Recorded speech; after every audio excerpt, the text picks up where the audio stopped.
کیپټن کامران مسي وایي که چېرته ماته د واپسۍ کار نه وی شوی نو زه چې دی نو دلي ته تلمه او ملګرو هغه ښار دی چې ټول نه مشهور ښار دی د انډیا. ملګرو د کامران مسي چې دی نو یو ډېر عجیبه داستان دی، لږ راسره ضرور وګورئ او د نورو ملګرو سره هم شیر کړئ. ملګرو څنګه چې تاسو ته پته ده کامران مسي چې دی نو په انډیا باندې حمله وکړله، خو د هغه سره چې کوم حالات راغلو ځکه چې سهار یې په 3 بجې باندې چې دی نو دوی راپاڅولو چې موږ په انډیا باندې حمله کوو. خو چې کله کیپټن کامران مسي راپاڅېدو نو هغه چې دی نو خپل لمونځ وکړو، د هغه نه پس چې دی نو خپل مور ته رینګ وکړو چې زه داسې ځمه که نه زه انډیا باندې حمله کوم خو د مرګ او د ژوند هېڅ پته نه لګي، کیدای شي چې زه شهید شم. چې کله دا خبره خپلې مور ته وکړه نو مور یې په ژړا باندې شوله، ځکه چې د خپل بچي نه چا زړه کېږي که نه چې خپل بچی چې دی نو هغه دښمن له ځي او مرګ له روان وي که نه نو هغه چې دی نو چا ته زړه کېږي ملګرو. نو مور یې په هغه ټیمه کې ژړا شوه، ډېر زیات یې وژړل ځکه چې د هغه زوی تو په انډیا باندې حمله کوله. نو په دغه ټیم کې چې دی نو انډیا والا چې دی نو د هغه ملک ته تلو انډیا، نو انډیا والا به خامخا اکشن اخیستو، انډیا والا به دا ایستو ملګرو. د هغه نه پس چې دی نو مور ډېر زیات وژړل او ډېر زیاتې دعاګانې کامران مسي ته وکړلې ځکه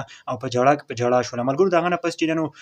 کامران مسي ولګېدل او د هغه نه پس چې دی نو هغه چې کومه پاڼه ورکړله په پاڼه باندې دستخط وکړو. دې پاڼې مطلب دا یي که نه چې ته چې دی نو ته په خپله مرضۍ چې دی نو انډیا ته ځې او ته په انډیا باندې حمله کوې. د دې پاڼې مقصد داسې نو دا چې کله انډیا ته لاړو په انډیا کې چې دی نو دې حمله وکړله، دې چې دی نو 4 ایربیس چې دی نو دغه مکمل طور باندې د انډیا تباه کړل ملګرو. د هغه نه پس چې دی ملګرو چې دی نه واپسۍ رینګ وشو چې اوس بس دی واپس راځه، تقریبا 15 منټ چې دی نو دا حمله وچلېدله ملګرو.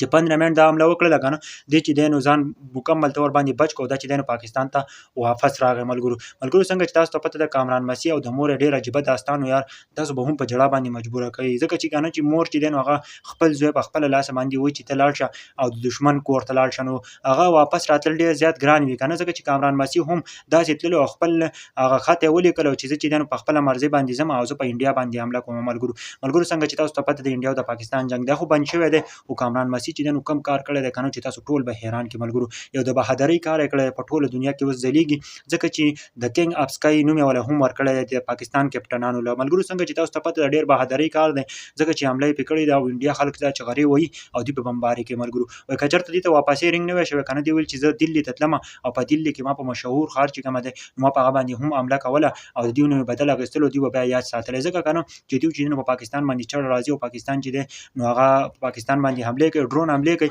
او کومه ډرون حملې چې کوي نو هغه ټول ډرون چې دي نو هغه د اسرائیلو دي ملګرو او پاکستان ته نقصان رسولو. خو پاکستان پې داسې حمله وکړله که نه چې انډیا چې دی نو مکمل طور باندې شاته شوله او هغوی چې دی نو وایي چې موږ صلح کوو، موږ چې دی نو نور چې دی نو موږ جنګ نه کوو ملګرو. دا معلومات راغلو د کیپټن کامران مسي ملګرو او د هغې د مور عجیبه داستان. په دې باره کې تاسو څه وایئ ښه غوندې کمنټ هم وکړئ او ویډیو د ټولو ملګرو سره شیر کړئ. زما دا پیج نوی دی او په دې دا ضرور فالو کړئ، ځکه چې ټولو ته مې خواست دی زما چینل او زما پیج ضرور فالو کړئ. تاسو ته به ټولې مهرباني یار.